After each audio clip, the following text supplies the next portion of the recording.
Good afternoon. हाँ जी,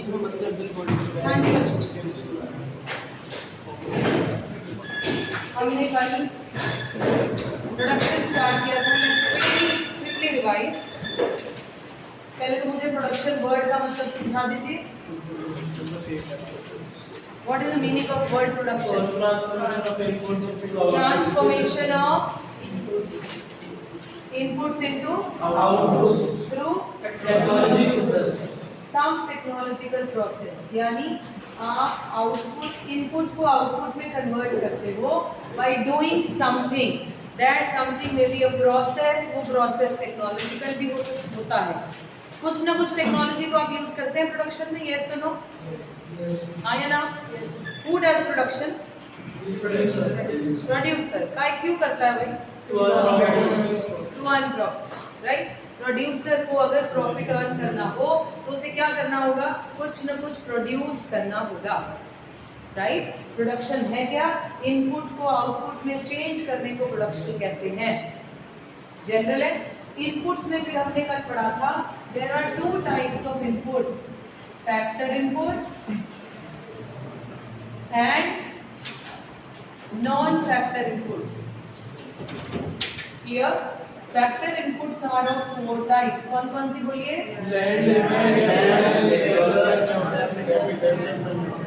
land, labour, capital and entrepreneur. इनमें से कुछ फिक्स्ड नेचर की हैं और कुछ वेरिएबल नेचर की। Land is fixed. कल से 220 मुझे समय कह रहा 2 मिनट में लेट हो। आई एम सेइंग कल से 220 को डोर बंद हो जाएगा। You may not like it but this is the truth. एक दिन कर दिया 4 o'clock के बैच में काम ठीक हो गया, सारे टाइम आने लग गए। एक दिन हम कर देंगे। Let's try tomorrow. Land is fixed. Land पर डिसीजन रोज रोज नहीं लिए जा सकते। Labour is capital, entrepreneur. हमने एक और, बेटे आपके लिए रिवाइज करा रही हूँ, हमने एक और बात को मुंह नहीं खोलना।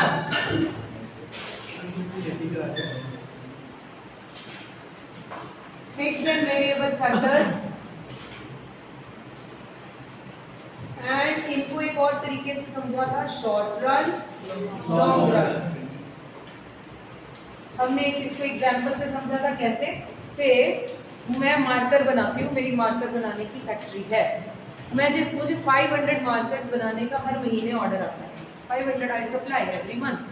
इस मंथ मुझे 580 मार्कर्स बनाने का ऑर्डर आ गया। 580 markers I am suppose to make this month. अब क्या होगा? क्या करूं मैं?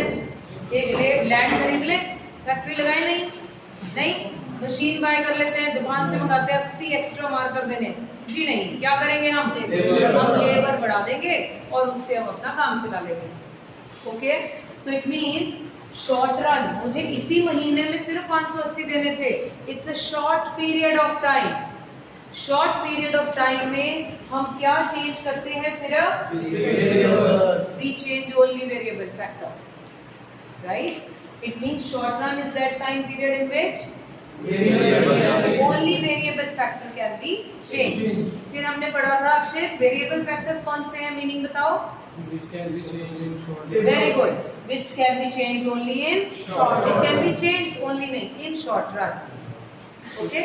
मतलब शॉर्ट रन को वेरिएबल के कंटेक्स्ट में और वेरिएबल को शॉर्ट रन के कंटेक्स्ट में याद किया था। फिर बताइए लॉन्ग रन पीरियड क्या है? उसकी एग्जांपल कंप्लीट करते हैं। मुझे इस मंथ 580 बनाने का ऑर्डर आया, मुझे नेक्स्ट मंथ भी 580 का आ गया, फिर आता गया 6 मंथ 7 मंथ से बना रही हूँ। फिर मुझे लगा नहीं यार, मेरे बिजनेस का साइज बढ़ गया। अब मेरे बिजनेस का साइज इंक्रीज हो गया। अब मुझे डिसीजन किस में लेना है? शॉर्ट रन या लॉन्ग रन? लॉन्ग रन में। What will I do in long run? I may buy a piece of land. I may invest some money. I may ask someone to join with me। मैं अभी अकेली manage नहीं कर पाऊंगी, आप मेरे साथ पार्टनरशिप कर लीजिए। It means जब मेरा डिसीजन लॉन्ग रन का हो, so what should I do? I should add both the factors। मेरे पॉइंट आ गया? क्लियर हो गया? Right? Okay. It means long run is that time period in which both the factors can be changed। अब इन fix factors का meaning बताइए, कल लिखा था। मीनिंग बताइए। Fix factors are those factors, मैश करो तो सी। Fix factors are those factors which cannot be changed in short run but can be changed in long run। समझ में आया बेटे आपको? राइट, क्योंकि आप बिल्कुल नहीं कल इसका कॉल तो ज्यादा बड़ा लिंक नहीं है। नाउ कल हमने टीपी एमपी एपी को समझा था, सम निकाला था क्या? नहीं निकाला था। पहले हम वही निकालेंगे और फिर फॉर्मूलाज अप्लाई करना सीखेंगे। हमने कल 3 फॉर्मूलाज 3 चीजों के लिखे थे। देखते हैं। टीपी इज इक्वल टू, बता दीजिए क्या होता है? समेशन एमपी और MP1 MP2 plus MPN। MP का बताइए? TPN माइनस और delta TP upon delta N। फिर हमने एवरेज प्रोडक्ट का फॉर्मूला लिखा था राइट। TP का फिर एक और फॉर्मूला था राइट। इसको क्रॉस मल्टीप्लाई किया तो TP। ये हमने कल कुछ फॉर्मूलाज लिखे थे, इसकी एप्लीकेबिलिटी नहीं थी। मैं आपको अपने मौके पे नोटबुक ला दूं एक पहले। Just give me a minute. Then we'll solve the question.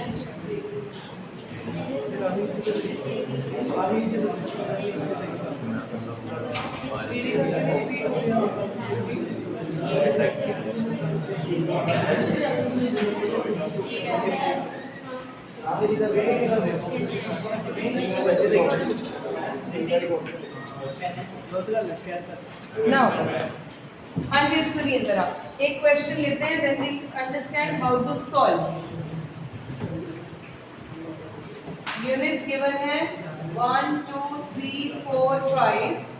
You are given with marginal product 8, 12, 4, 0, -4. आपको निकालना है total product and average product. जब एमपी से टीपी निकालना है तो क्या करते हैं, इधर देखें जरा। एमपी से टीपी समेशन करते जाओ, यही फॉर्मूला टीपी का। कैसे? MP1 कितना है? ऐड MP2 जैसे F से CF बनाते थे उस तरह से हम इसे सॉल्व करेंगे राइट। अच्छा, अब अगर आपसे एक और बात ना, अगर आपको टीपी से एमपी निकालना हो तो क्या करेंगे? फिर आप जैसे CF से F बनाते थे, बन जाएगा। ठीक है भाई, F से CF, CF से F बनाई थी ना लास्ट ईयर, वैसे सॉल्व होगा। अब अगर आपको बोले AP निकाल के दिखाओ, AP का फॉर्मूला देखिए, ये N है, PP अपॉन 8 अपॉन 1 20 अपॉन 1। ठीक है जी, निकल जाएगा। निकाल के निकाल के ठीक है। इसको क्या आएगा आगे? 4 अपॉन 3 कितना टोटल से निकलेगा राइट। अब एक सम लो और निकाल के दिखाइए मुझे जरा। Write down the some.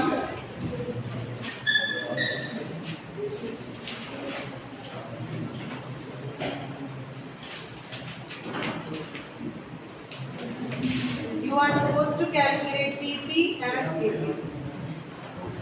Right. Solve करें।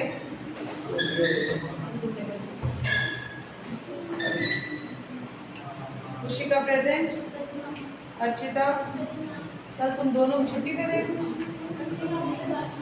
ठीक है, दोनों की। लक्ष्य कल कहाँ थे? आशीष समय कल आए थे? क्यों? 2 दिन हो गए तुम्हें। कहाँ घूम रहे हैं आप? पॉइंट्स में आ सकता है एबी पॉइंट्स में आ सकता है। हाँ आ सकता है। आर्य फोन छोड़ दे, जरा अपने आप करें।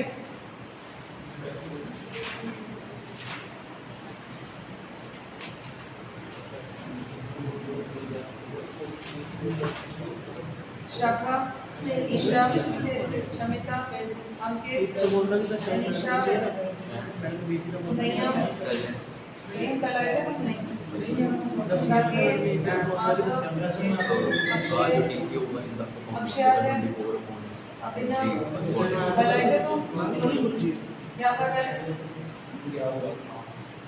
अक्षय साहेब सक्षम सक्षम गौर महक अक्षय वरदान हिमांशी लेफ्ट हाँ जी निकल गया लेट्स सी मैच कर लें जरा ठीक है पीपी कितना नंबर 1 आगे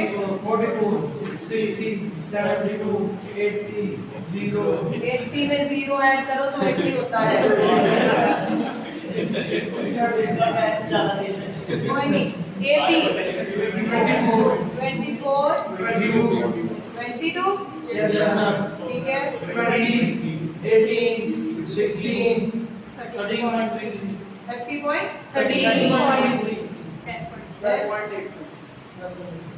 इतना ही आ रहा है सबका निकल गया राइट आगे चलिए आज का इंपॉर्टेंट क्वेश्चन लिखिए जरा जल्दी लिखिए जल्दी question define law of variable proportion define law of variable proportion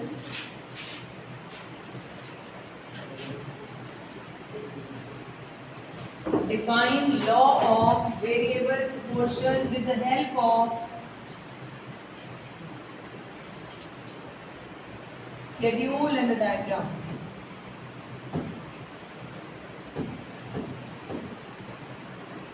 ma'am हाँ जी ये जो लास्ट वाला 72.7 है 12.8 तो आई ना कितना आ रहा है 10.28 आ रहा है 10.28 है भैया इसका आंसर ओए 12 वालों 10.28 है इसका आंसर हाँ आ रहा है तुम्हारा सारे ये याद होते तुमने गलत लिखवाया और तुम अगर आज से नोट्स नहीं बना रहे होगे तो शायद हम will help you to make that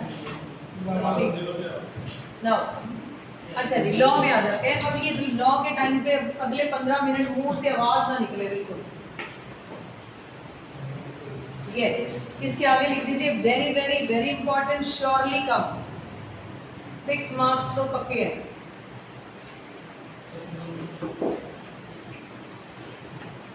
right इस पेपर में भी आएगा बोर्ड में भी आता है पुराने वाला पेपर था उसमें भी आया नए वाले में भी आया लॉ ऑफ वेरिएबल प्रोपोर्शन समझ लेते हैं कहना क्या चाहते हैं एक्चुअली वर्ड वेरिएबल लगाया है वेरिएबल फैक्टर से बात कर रहा है नाम से समझ लेते हैं जब हम वेरिएबल फैक्टर को प्रोपोर्शनेटली चेंज करते हैं तो क्या होगा उस पर ये लॉ लगा है इसको मैंने एक स्टोरी के थ्रू समझाया आप भी समझें हमने क्या चेंज करना है सिर्फ दैट इज लेबर बाकी कुछ नहीं मैंने एक स्टोरी सुनाई थी पिछले बच्चों को कि एक बहुत बड़े बंगलों में 2 सर्वेंट काम करते हैं बंगलो क्या है फिक्स फैक्टर क्या है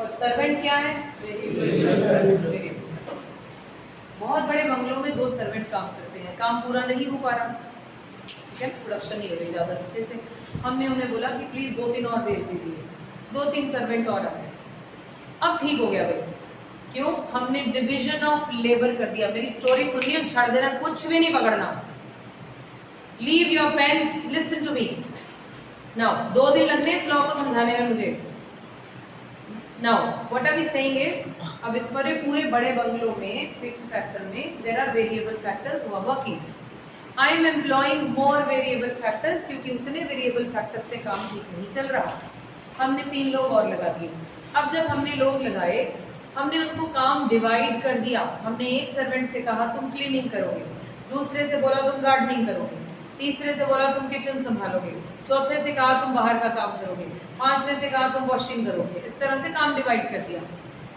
डिवीजन ऑफ लेबर आपका बिजनेस कहता है क्या करता है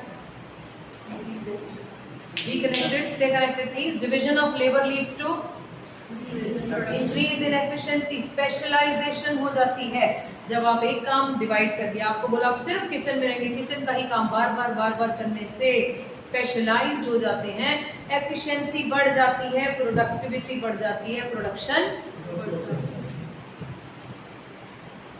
बढ़ेगी फास्ट रेट से। अब हमने 2-3 नौकर और रख लिए। अब हो क्या रहा है? Fix factor remains the same, bungalow is 1, what am I increasing? जागते रहना है, आई am increasing only variable factors. हुआ क्या?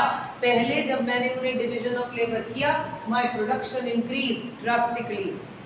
अब जब और लोग आए, किचन में काम एक बंदे का था, विशाखा मैंने 2 लगा दिए, व्हाट विल हैपन? काम तो हुआ लेकिन अपने पोटेंशियल से कम किया उन्होंने। वो डिस्गाइज्ड लेबर सुनिए कभी? क्या होती है? एक बंदा बताए क्या? जहाँ पे एक ही जगह पे जरूरत से ज्यादा बंदे कितने चाहिए और कितने लगे हुए हैं? एक चाहिए और एक फील्ड में 10 चाहिए और 15 लगे। 10 चाहिए 15 लगे, 5 एक्चुअली हिडन अनएम्प्लॉयड है, उन्हें पता ही नहीं। राइट? ऐसे ही किचन में चाहिए था एक बंदा, लग गए 2, काम तो हुआ लेकिन दोनों ने अपने पोटेंशियल से कम काम किया, प्रोडक्टिविटी गिर जाती है। एक बात याद रखें, अगर आप अपने पोटेंशियल से ज्यादा काम लें तो आप एक्सप्लॉइट होते हैं, तो भी आप एफिशिएंसी गिर जाती है। अगर आप अपने पोटेंशियल से कम काम लें तो भी आपकी एफिशिएंसी गिरती है। क्यों? आपकी एफिशिएंसी किस कंटेक्स्ट में है? कॉस्ट के। मुझे अपने बिजनेस में एक काम पर एक बंदा चाहिए था, मैंने 2 रख लिए, क्या दोनों को सैलरी देनी होगी? काम वो मेरा क्या कर रहे हैं? काम कर रहे हैं उल्टा। ये क्यों पढ़ा रही हूँ मैं आपको? जब आप अपने बिजनेस में किसी को हायर करें, आप करेंगे ना अपने बिजनेस में लोगों को हायर, मेक श्योर अगर उसका पोटेंशियल 8 घंटे काम करने का है तो वो कम से कम 8 घंटे करे, क्योंकि वो अगर कम काम कर रहा है आपकी कॉस्ट बढ़ा रहा है। प्रोडक्शन और कॉस्ट चैप्टर इंटरलिंक्ड है।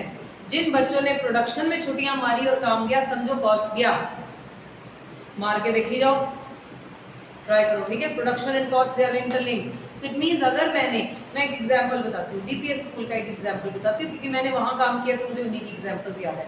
डीपीएस स्कूल में जब लोगों को हायर किया जाता है, चाहे वो गार्डनर हो, चाहे वो ड्राइवर हो, चाहे वो कंडक्टर हो, चाहे वो मेड हो, उनसे क्या पूछते हैं? ड्राइवर से क्या पूछते होंगे सवाल? आपको ड्राइवरी आती है? ये पूछना दे, वो नहीं पूछते, कहते वो तो आती होगी, इसके अलावा आपको और क्या आता है? क्योंकि तुमने सारा दिन बसें नहीं चलाई जानी, बसें चला के आगे अब क्या करना है? क्या तुम्हें मालीगिरी आती है? क्या तुम्हें प्लम्बरिंग आती है? क्या तुम इलेक्ट्रिशियन का काम जानते हो? तुम्हें other than what you know, you should know something. क्यों? क्योंकि उन्होंने उनसे पूरे 8 घंटे का काम लेना है। तो वो लोग क्या करते हैं? किसी को पेंटिंग आती है, वो पेंटिंग कर रहे होते हैं, ऊपर लगा देते हैं जिन्हें फ्लोर पे पेंट करने के लिए, या उन्हें प्लम्बरिंग आती है तो वो फिर प्लम्बरिंग का काम दिया जाता है। अगर इलेक्ट्रिशियन का काम जानते हैं तो वो करते हैं। बाहर से हमारे वहाँ कोई बंदा नहीं आता था, इंटरनल। हमसे पूछते थे टीचर से, आप अपने सब्जेक्ट के अलावा और क्या जानते हो? तो अंदर ही होएगा, उसके अलावा क्या कर सकते? मतलब उस 8 घंटे में अगर तुम्हें 15 मिनट भी बैठने नहीं दिया जाएगा, क्या किया जाएगा? वो काम पकड़ा दिया जाएगा। अच्छा यू गुड इन राइटिंग, चलो ये लिखो आर्टिकल। अच्छा your English is good, cross verify, वो जो भी है स्पेलिंग एरर और ये सब चीज ढूंढिए। As per your potential your work will be given to you. What is your hobby? Gardening, चलो गार्डनिंग क्लब पकड़ लो जी। गलती ना तुम अपने बायोडाटा में लिखो गार्डनिंग हॉबी, बस फिर थानू गार्डनिंग का काम मिल ही जाएगा। कुकिंग हॉबी लिख दिया, उसको कुकिंग क्लब मिलेगा ही मिलेगा। समझ आ रही? So it means they are taking the full advantage of that resource because they are paying for 8 hours, so they'll take the work of 8 hours. आप पूछो अपना सवाल। आप कहते हैं कि अगर एक जगह पे एक से ज़्यादा बंदे काम करें तो डिस्गाइज लेने में, बट अगर जितने बंदे ज़्यादा काम करेंगे टाइम तो उतना ही कम लगेगा ना उसका। अभी प्रूव करेंगे कैसे? और अभी प्रूव करते हैं ज़्यादा होगी, अभी प्रूव करेंगे कितनी होगी।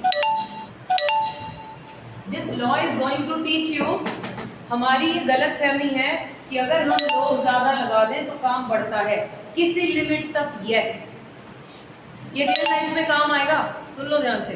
किसी लिमिट तक यस, लेकिन बियॉन्ड दैट लिमिट नो।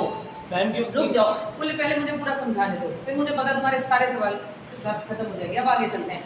हमने 2-3 लोग और लगा दिए, नौकर लगा दिए। अब हुआ क्या? किचन में काम तो हुआ लेकिन अपने पोटेंशियल से कम, प्रोडक्टिविटी कम, प्रोडक्शन की speed will change, less speed हो गई।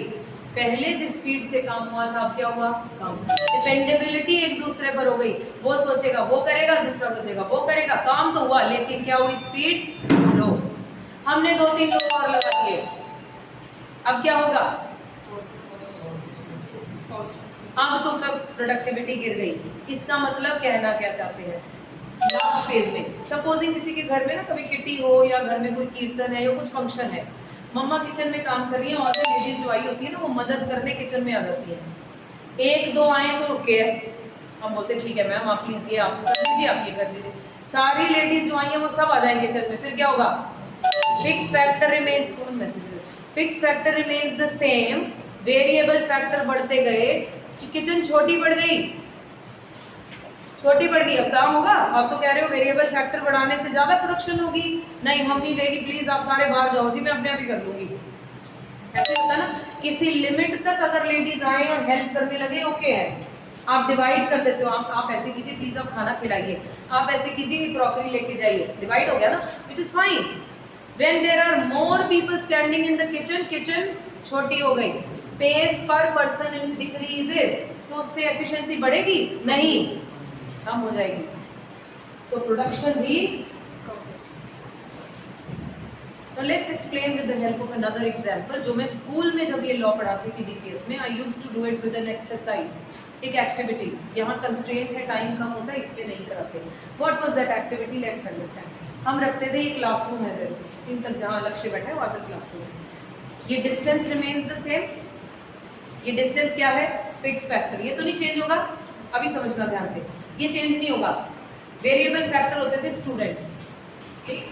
मैं यहाँ एक बास्केट रखती थी टेनिस बॉल्स की भर के, और उधर बास्केट पड़ी है खाली, काम क्या करना है, बास्केट्स में से बॉल ट्रांसफर करने हैं, दैट्स द प्रोडक्शन। अब हम क्या करते थे, ध्यान से सुनना, तुम्हें समझ के देख सुन के समझ में आ जाएगा। मैंने 2 बंदे डिप्यूट कर दिए, 2 वेरिएबल फैक्टर काम करेंगे इस फिक्स फैक्टर में, प्रोडक्शन क्या, बॉल्स ट्रांसफर। अब वहां से वो बच्चा भाग के आता था, बॉल उठाता, हम टाइम की लिमिट रखते थे 30 सेकंड में, देखते कितनी बॉल ट्रांसफर हो जाएगी। वहां से वो भाग के आया, उसने बॉल उठाई, भागा, वापस उसको दी, उसने उधर दे दी, 30 सेकंड्स में कितनी ट्रांसफर हुई, we used to write on the board. अब मैंने 2 बंदे और लगा दिए, fix factor remains the same, ध्यान से सुनो, यही स्टेटमेंट है लॉ का, fix factor remains the same, I am increasing variable. उन्होंने काम डिवाइड किया होगा, तो तूने ऐसे कर, तू यहाँ से ना ऐसे बॉल उठा, तू आगे पास कर, फिर आगे पास कर, आगे पास कर, फास्ट हो गया काम।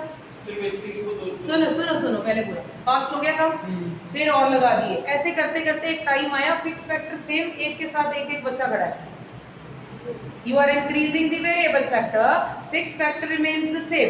अब ये बच्चा यहाँ से उठाया बॉल, उठा के इसको पकड़ाया, इसने आगे पकड़ाया, ध्यान दे जरा, आगे जा रही है बॉल, आगे जा रही है, क्या हो रही है, स्पीड कम, प्रोडक्शन यूज्ड टू फॉल।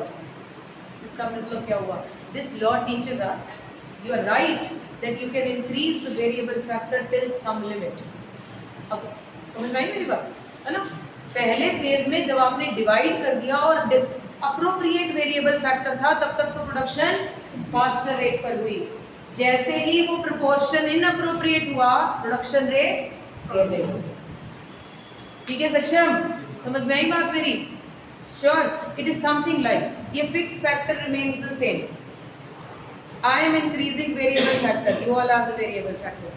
किसी लिमिट तक इस कमरे में रश बिठाया जा सकता है, beyond that what will happen, productivity will fall, फिर पढ़ाई नहीं होगी, धक्का मुक्की, मैम जगह नहीं है, मैम इधर बैठने का नहीं है, एसी कूलिंग नहीं हो रही है, नहीं हो रहा, ये क्या हो रहा है, प्रोडक्टिविटी फॉल्स, प्रोडक्टिविटी फॉल्स। हम किसी लिमिट तक हम मुड़े भी लगा के बिछाते हैं, एंड में थोड़ा आगे आ जाइए, थोड़ा सा और बढ़ जाता है ट्रैफिक, तो जब बढ़ जाता है इतना ही, बिकॉज मैं ये लॉ पढ़ाती हूँ इतना ही, मेरा ये रूम अभी इतना, किचलू नगर वाला रूम इतना छोटा नहीं हुआ था कि मुझे ये जगह लेनी पड़ती, जो लोग पहले बच्चे वहाँ पढ़ते थे उन्हें पता है इतना छोटा नहीं था, लेकिन व्हाई आई टुक दैट, क्योंकि when it is increasing the variable factor, जब टेस्ट होते थे सफोकेटेड था, बैठना बड़ा मुश्किल था। So when you know in the long run you are going to have more production, what do you need to add then, variable factor नहीं, fix factor, right ना, वेरिएबल फैक्टर नहीं, fix factor you have to add, right. इसमें से पिछले महीने में कितना attendance निकाली है सब बच्चों, कितनी मंथ की कितनी छुट्टियां, ठीक है, कोई लिस्ट बना लो पेरेंट्स को लिखेंगे जिनकी बहुत एक्स्ट्रा ऑर्डिनरी प्रॉब्लम को करेंगे। ठीक है जी, डन, समझ गए मेरी बात। अब इसकी स्टेटमेंट समझो क्या है जी। It says when we keep fix factor constant and we are changing variable factor that is labour only, फिर क्या होगा, टोटल प्रोडक्शन पहले initially increases at increasing rate, then at diminishing rate, then it falls. Then it falls. Any trouble till here? Sure. लिखे? Let's write down. Heading दे दो statement of law. अब आपका point clear हो गया? कुछ question बीच में पूछने वाले थे मेरे आपको? नहीं, प्रोडक्शन ऐसे एक नहीं ना, एक ही होगी प्रोडक्शन में, एक चीज। पहले आधा ले रहे थे, फिर थोड़ा कम हो गया रास्ता, फिर और कम हो गया, ठीक रहा, जब बिल्कुल भर गया फिर तो मुश्किल ही हो गई उठाना, है ना? राइट, लिखिए। It states that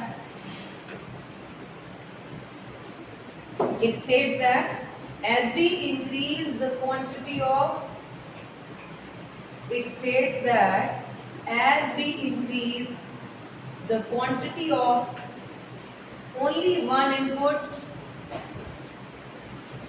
as we increase the quantity of only one input, that is variable factor, bracket में लिखो labor, that is variable labor, keeping other factors constant, keeping other factors constant, comma, TP total product पूरा लिखो, total product initially increases at, keeping other factors constant, comma, total product initially increases at which rate? Increasing rate. Initially increases at increasing rate, then at diminishing rate, then at diminishing rate, and finally falls. Finally starts falling भी लिख सकते हो, and finally starts falling. Ma'am, हाँ जी, unemployment का मतलब होता है कि जब हमारे पास काम ना हो, ठीक है, लेकिन डिसगाइज अनएम्प्लॉयमेंट में काम तो होता ही है, फिर उसको क्यों कहते हैं अनएम्प्लॉयमेंट? क्योंकि वो उसका नाम है हिडन अनएम्प्लॉयमेंट। मेरा पोटेंशियल 5-6 घंटे काम करने का है, लेकिन मैंने वहां सिर्फ 2 ही घंटे काम किया, मुझे लगा मैं एम्प्लॉयड हूँ। इनकी वो होती है अंडर एम्प्लॉयमेंट। 2 तरह की अनएम्प्लॉयमेंट पढ़ी थी हमने, है ना? अंडर एम्प्लॉयमेंट मतलब मैंने अपने 8 घंटे काम करने की कैपेसिटी, 2 घंटे की जॉब मिली part time, I am under employed. I am disguised unemployed, मुझे लगा मैं काम कर रही हूँ, लेकिन मैं काम ही नहीं कर रही हूँ। क्यों? क्योंकि अगर मुझे प्रोडक्शन से हटा दिया जाए, प्रोडक्शन पे कोई फर्क ही नहीं पड़ रहा, तो क्या मेरी जरूरत थी वहां? नहीं थी। आई वॉज डिसगाइज्डली अनएम्प्लॉयड क्योंकि मेरी वहाँ जरूरत है। उनकी होती कहाँ है? फार्मिंग में थी ना, हमने पढ़ी, उसमें 5 लोगों की जरूरत है, उनकी वाइफ, उनके बच्चे सब लगे होते हैं। अगर आप उन्हें हटाकर किसी और जगह काम दे तो पैसे मिले ना। यहाँ पे क्या हो रहा है? वो डिवाइड हो गया इतने लोगों में, तो काम भी तो डिवाइड हो गया। वो बंदा काम कर सकता था, लेडी इज वर्किंग अलॉन्ग, क्यों भाई? उसे हटा दिया जाए तो प्रोडक्शन हो रही है, फिर भी वो ज्यादा करेगा। So keeping this in mind अपने बिजनेसेस में लोगों को हायर करेंगे। अगर आप ज्यादा लोग, अब आप कहते हो ज्यादा लोग रखने से काम होता है? नहीं, स्पीड बढ़ती है। नॉट नेसेसरली स्पीड बढ़ जाएगी मैम। अब एक अगर काम करने की जगह हो, यस बढ़ जाएगी। हम ऐसे लेते हैं, एक बुटीक है सपोजिंगली, राइट? ये इतना सा बुटीक है, इसमें 2 टेलर्स बैठे हैं, हमारा काम बढ़ रहा है, बिजनेस बढ़ रहा है, हमने 3-4 बिठा दिए, बैठ सकते हैं। हमने 5-6 बिठा दिए, 7-8 बिठा दिए, एक दूसरे के काम में डिस्टर्बेंस हो रही है। एक का कपड़ा उधर फंस गया, उसको कुछ हो गया, ये क्या कर रहा है? Productivity falls. किसी लिमिट तक वेरिएबल फैक्टर बढ़ाना will be feasible and good for you, not beyond that. ठीक है? जैसे अब I will not name the teachers, तो हैं साइंस के टीचर्स हैं, मेरी बेटी वहाँ जाती है, तो उसने क्या है, इतना नेक टू नेक बच्चा बैठा होता है, बेसमेंट है, मतलब ब्रीदिंग प्रॉब्लम है पहले तो वहाँ, ठीक है? नेक टू नेक बैठा होता है, मुड़े लेके भी आगे पीछे तक, अभी भी सर जब आगे बच्चा देता है, आजू आजू, तो बच्चे बताए तो सिर पे बिठा दो सब, अब तो इतना हवा नहीं आ रही, सफोकेशन। अब आपने तो अपनी कोशिश क्या की, फिक्स फैक्टर सेम है और बढ़ा लो, वेरिएबल फैक्टर बढ़ा लो, किसी लिमिट तक ठीक था, उसके बाद सफोकेशन पॉज, प्रोडक्टिविटी गिर जाती है, ना पढ़ाने वाले की रहेगी ना पढ़ने वाले की रहेगी। तो फिक्स फैक्टर ऐड करें, तब फिर ये लॉ नहीं होता। क्यों? अभी हम इसकी करेंगे एजम्पशंस। एजम्पशन के हिसाब से क्या बोला था स्टेटमेंट में, फिक्स फैक्टर्स फिक्स रहने चाहिए, तब ऐसा होगा। हाँ, लेकिन अगर आप फिक्स फैक्टर बढ़े तो प्रोडक्टिविटी बढ़ी गई, तो बढ़ी गई बेटा। और लॉन्ग रन में आपको क्या ऐड करना चाहिए, फिक्स फैक्टर ही ऐड करना चाहिए। लोग बचते हैं बिजनेस में क्योंकि लोगों को लगता है प्रॉफिट बढ़ाने का बेस्ट तरीका है अपने रिसोर्स का full utilisation is good, optimum utilisation is good, exploitation नहीं। क्लियर हो रही है मेरी बात? अब आएगा समझ अच्छे से, राइट? अब इसकी assumptions पढ़ते हैं जी। जो न्यू स्टूडेंट्स हैं, आई थिंक आप भी पहले से नहीं जानते assumptions का मतलब क्या है, बाकी लोग बताएं assumptions क्या होती हैं? assume करना। जिसने भी ये लॉ दिया है उन्होंने कहा please assume like this only then this will be workable।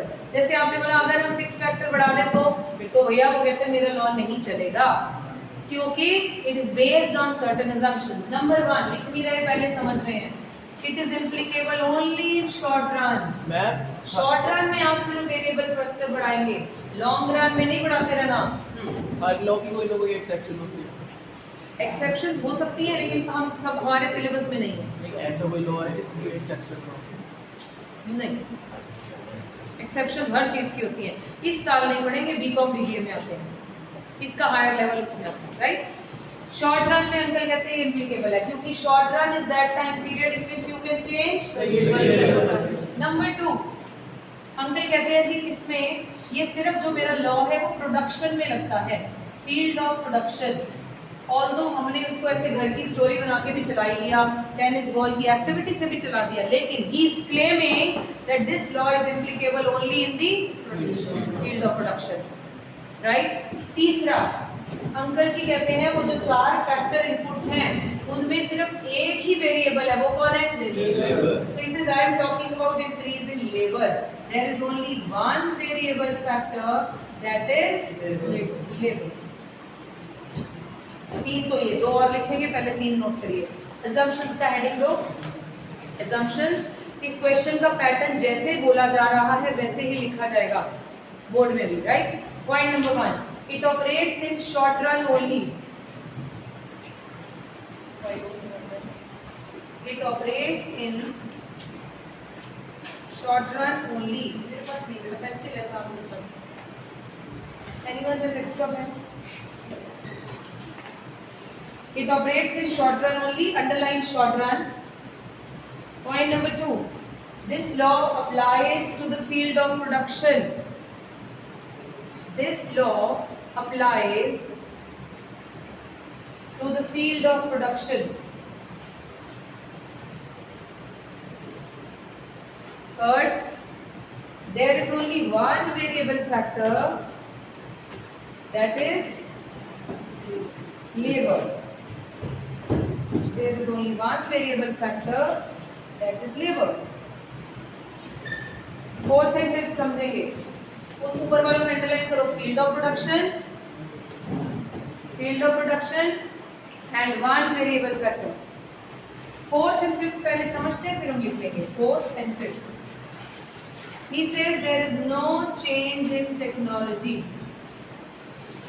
हम वही एग्जांपल लेते हैं जो पहले ली, नो चेंज इन टेक्नोलॉजी। वो जो घर में सर्वेंट आ रहे थे, पहले जो लॉट आया फिर दूसरा जो आया, दूसरे वाले अपने साथ कोई टेक्नोलॉजी नहीं लाए, डिश वॉशर या कोई vacuum cleaner something like this. वो जैसे पहला काम कर रहा था डस्टिंग कपड़े से, तो वो भी कैसे करेगा? क्यों? अगर वो ले आते डिश वॉशर और सब कुछ, फिर क्या होता? तो फिक्स फैक्टर है ना, वो ऐड हो गया इन्वेस्टमेंट, फिर तो शायद ये प्रोडक्टिविटी कम नहीं होती।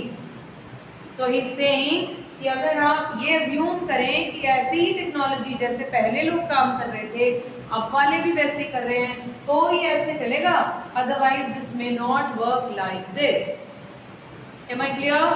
राइट। अगला पॉइंट, फिर जितने भी लोग आप रख रहे हो उनकी एफिशिएंसी सेम होनी चाहिए। क्यों? अगर डिफर हो गई तो क्या हो जाएगा? अक्षित। ठीक है। मैंने बोला जितने भी बंदे आप काम पे रख रहे हो उनकी एफिशिएंसी बराबर होगी, ये assumption कहती है, तो मेरा लॉ लगता है, अदरवाइज नहीं। क्यों? एफिशिएंसी डिफर होने से कुछ हो जाता है क्या? प्रोडक्टिविटी बढ़ जाती है। कैसे? अगर वो जो बाद वाला लॉट आया सर्वेंट्स का, उनमें से एक लीडर निकला, ओ यार लड़ो मत, रुको मैं तुम्हें समझाता हूँ, डायरेक्शन देने लगा, कोऑर्डिनेशन कराने लगा, जॉब रोटेशन करने लग गया, सुपरवाइजर बन गया, फिर क्या करोगे? प्रोडक्टिविटी, मैनेजर्स के functions increases the productivity. Productivity बढ़ी तो फिर तो प्रोडक्शन कम रेट से नहीं होगी। मेरा पॉइंट क्लियर? कम भी हो सकती है। काम उतना है लेकिन मोटिवेशन, डायरेक्शन, सही डायरेक्शन और motivation leads to increase in productivity. कम भी हो सकती है। क्या हुआ? सभी उस लेवल की एफिशिएंसी के फिर बराबर है। तो जब सारे मैनेजर होते हैं, ऑल गुड कुक स्पॉइल दी डिश। मैम कम भी हो सकती है। तो मैनेजर कंपनी में कितने होते हैं? सारे होते हैं? एक ही होता है। क्यों नहीं हायर कर लेते सारे manager? Skilful people, they can not coordinate with each other. Good cooks only spoil the dish. Bad वालों को तो सिखा दोगे ना, भाई ऐसे कर, गुड अंडर की करे। गुड वाला तो जब मैं बढ़िया होगा तो मैं बढ़िया, सब गड़बड़। हाँ जी, अब बोलो। कम भी हो सकती है। क्या? एफिशिएंसी? नहीं, एफिशिएंसी की वजह से जो एक की कम है तो दूसरे की बढ़ गई ना। वो कहता बढ़नी नहीं चाहिए, बराबर हो गए। सारे नौकर जो रखे हैं वो एक ही लेवल के हैं, उतना ही सोचते हैं। अगर सारे अच्छे हैं तो सारे ही अच्छे हैं, सारे बेकार है तो सारे। कोई एक एक्स्ट्रा ऑर्डिनरी निकला तो फिर मेरा ये रोल ऐसा नहीं होगा। Am I clear? ठीक है।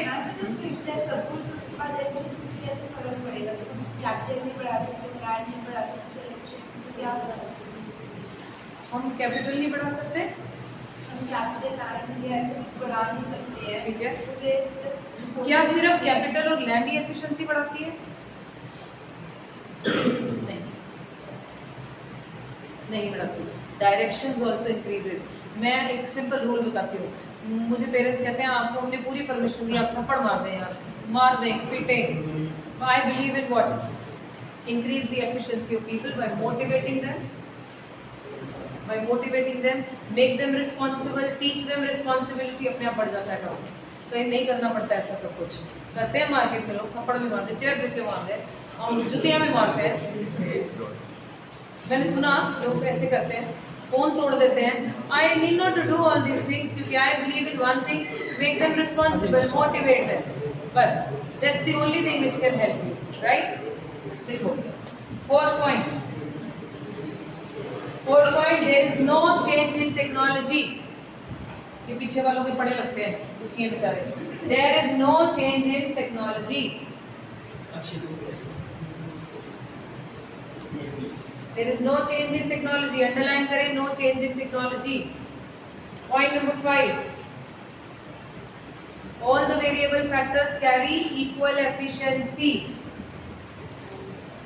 All the variable factors are equally efficient.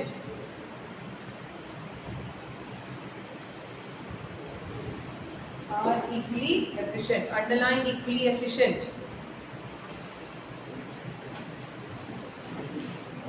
हाँ जी, 5 लिखी हमने। लक्ष्य पहली बोलो, नीचे बिना देखे। Only short run. Akshay number 2। नीचे को देखना पड़ रहा है, 5 लिखी थी यहाँ पे, ध्यान रखो। Number 1 short run only. Number 2 field of production. Number 3 variable that is. Number 4 क्यों अगर चेंज हो गई तो क्या हो जाएगा? प्रोडक्टिविटी चेंज हो जाएगी। Number 5 all carry equal efficiency. What if the efficiency differs? Production increases, right. अब आते हैं इसके स्केड्यूल एंड डायग्राम पर।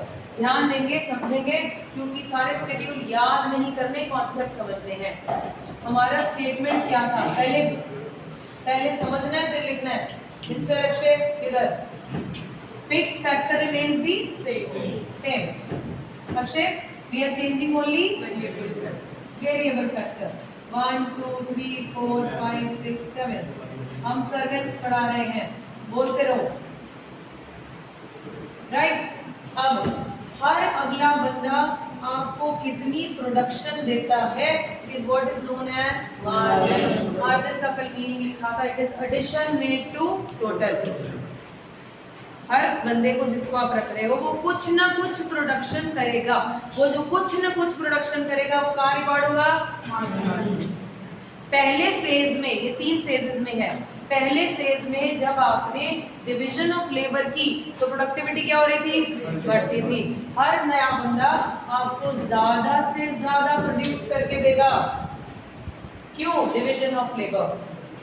आप कहते हो division of labour leads to specialisation and specialisation increases productivity. इस बात को समझाओ जरा, हाउ स्पेशलाइजेशन इंक्रीजेस प्रोडक्टिविटी, बोलो हेलो। बार बार एक ही काम करते रहने से हमारी एफिशिएंसी स्पेशलाइज हो। इसका मतलब बार बार चैप्टर्स रिवाइज करने से और टेस्ट देने से क्या होता है, हम स्पेशलाइज होते जाते हैं। तेरे बारे में भी गाय। सो इट मीन्स स्पेशलाइजेशन क्या करता है, आप जब बार बार किसी काम को कर ही जा रहे हैं, बार बार कर रहे हैं, तो आप उसमें वेस्टेज कम कर देंगे, आपकी एफिशिएंसी उस काम को करने की बढ़ जाती है। हम बार बार इतने साल से एक ही चैप्टर बोल बोल के करते करते कराते स्पेशलाइज हो गए, हर साल कुछ नया बोलते बोलते सीख जाते हैं, नई एग्जाम्पल यार। It mean what is specialise. Doctors जितनी प्रैक्टिस करते जाते हैं उतने एक्सपर्ट होते हैं। मुझे सर्जन बन गए, कैसे बन गए, पहले दिन ही बन गए थे जी, नहीं, स्पेशलाइज होते गए। Repetition and revision makes you specialise in that. Okay, so it means ये स्पेशलाइज होते गए, इन्होंने हर नए बंदे ने ज्यादा प्रोडक्शन की, एक लिमिट तक था, उसके बाद प्रोडक्टिविटी क्या हो रही थी, कम। उसके बाद प्रोडक्टिविटी गिरने लगी, हर अगला बंदा कम प्रोड्यूस करेगा अपने पोटेंशियल से, फिर जीरो भी हो सकता है, कुछ प्रोड्यूस नहीं हुआ क्योंकि लोग बढ़ते जा रहे हैं। जब आप किसी लिमिट से बियॉन्ड लोग लगा दोगे शायद वहां झगड़े भी हो जाए। किचन में इतनी आंटियां आ गई कि सामान ही टूट गया, किसी ने हाथ मारा, क्रॉकरी गिर गई, लो जी, ये तो गड़बड़ हो गई, ये तो एक्सेस हो गया। इट मींस जब आप जगह कम पड़े और ज्यादा लोग हो जाए फिर क्या होता है, फिर नेगेटिव हो। हाँ बोलो। हमने अपनी मर्जी से लिए, सिर्फ इतनी बात को ध्यान रखा कि पहले फेज में प्रोडक्टिविटी बढ़ती है इसलिए एमपी बढ़ता है, दूसरे फेज में प्रोडक्टिविटी कम होती है इसलिए एमपी फॉल करता है, देन थर्ड में एक्सेस ही हो गया तो नेगेटिव होता है। अभी रेट एमपी की रेट नहीं होती, मैं एमपी की रेट समझाती हूँ इसके बाद। अब आप टीपी निकाले एमपी से, अभी निकाला था हमने, कैसे बोलिए जरा, कितना आएगा, हाँ जी, 2 6 12 18 प्लस 0 18 होता है, 0 नहीं हो जाता है कभी कभी। रिमार्क्स तुमने तो कभी गलतियां की नहीं। ये 3 फेजेस हैं जी, इसके फेजेस के नाम अभी हम नहीं कर रहे, पहले 3 फेजेस को समझते हैं। अब रेट इसकी है बेटा, टीपी की। पहले रेट की स्टोरी जो पहले सुना चुकी हूँ सबको, नए बच्चों के लिए रिवाइज करा दी। Repetition makes you expert. Margin और टोटल की स्टोरी सुन लीजिए दोबारा से। जब मार्जिन इंक्रीज करता है तो टोटल का नंबर बोलो कितना है, 2 2 + 4 8 6 + 6 12। सपोजिंगली ये फॉल हो रहा है, फिर बोलिए नंबर 6 ऐड कर रहे हो ना 12। सपोजिंग मार्जिन सेम है, टोटल बोलो ऐड करना आ गया ना, ये तो ओके। नाउ रेट क्या है हम पहले कर चुके हैं, दोबारा रिपीट कर रहे हैं। इसका गैप कितना, इसका इसका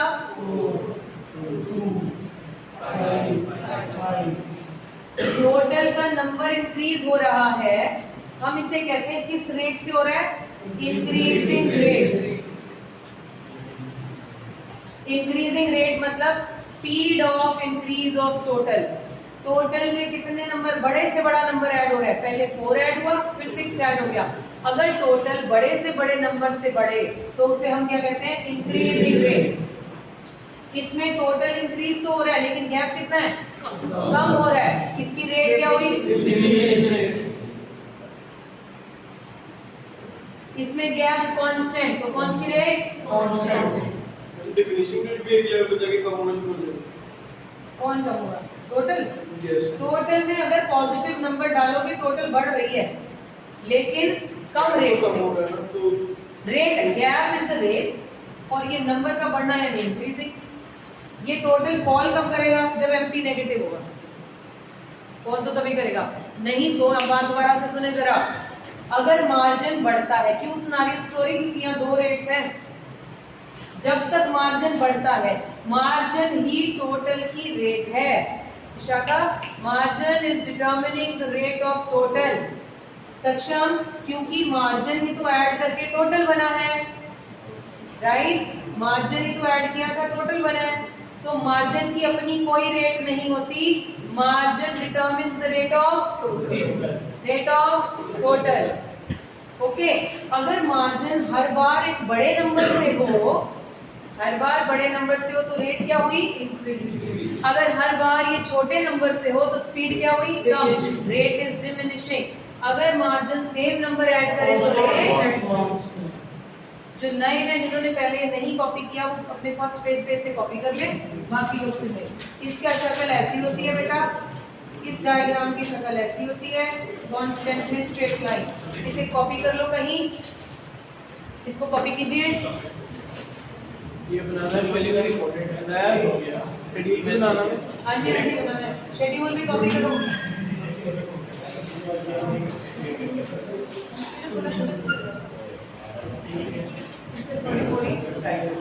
पता है जी, पता है, काम करें जल्दी, डायग्राम बनाए बिना नहीं जाना हमने आज। ये जल्दी कॉपी करें, 1 मिनट लगा के, फिर मेरे साथ साथ डायग्राम बनाएंगे। डायग्राम तक तो बनाएंगे लक्ष्य, चाहे मुंह जैसा मर्जी बनाएंगे। क्या हुआ? शेड्यूल बन गया? किस्मत ही खराब है। Somebody lend a pen please, किसी के पास है तो दे दो इनको। थोड़ी थोड़ी इन्वेस्टमेंट पेन्स भी लगा दिया करो, 5-10 रुपए का आता है। आप क्या कह रहे हैं सर? आगे के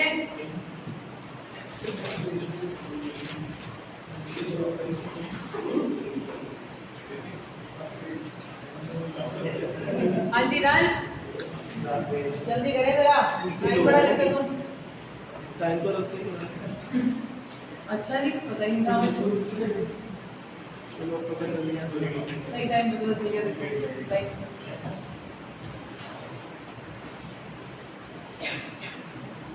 okay, speed it up please.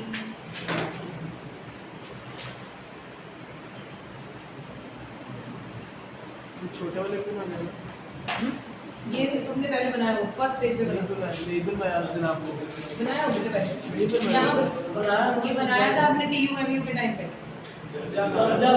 बनाया था कि नहीं बनाया। बना लो, इसमें नहीं बनाओ, इसमें नहीं, आंसर के बीच में ना बना लेना, इसको कहीं सेपरेट जगह बनाओ, फर्स्ट पेज पे बनाओ।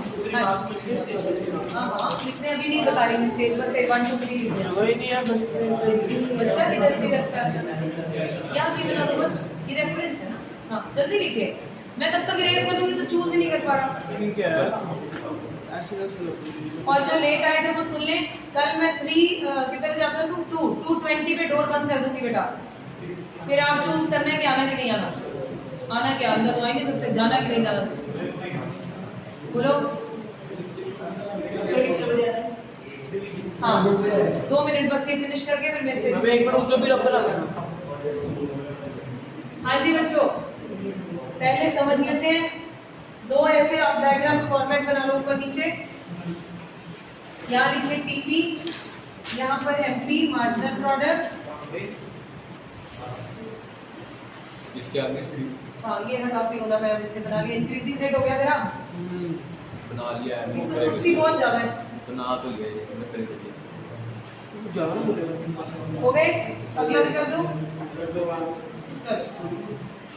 Now please listen to me.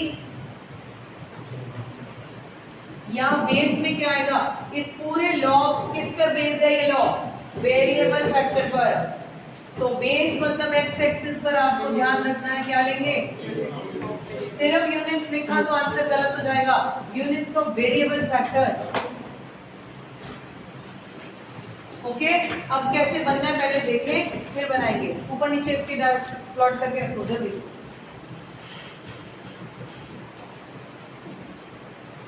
Done. Ma'am hard है ये मशीन थोड़ी। हाँ जी, अब देखिए जरा, मार्जिन इंक्रीज हो रहा है, बाद में बनाना, पहले मेरी बात समझ लो। आई गिव यू टाइम, बस छोड़ दो, पहले समझिए। मार्जिन बढ़ता है तो टोटल इंक्रीजेस है इंक्रीजिंग रेट। मार्जिन फॉल हुआ तो टोटल। तो दो रेट एक साथ बनिए, पहले सीखना है फिर बनाना है। फ्री हैंड डायग्राम बनेगा अक्षय, पहले देखना है। ये देखिए, हमने अभी बोला था increasing rate would look like this, ऐसा ही था।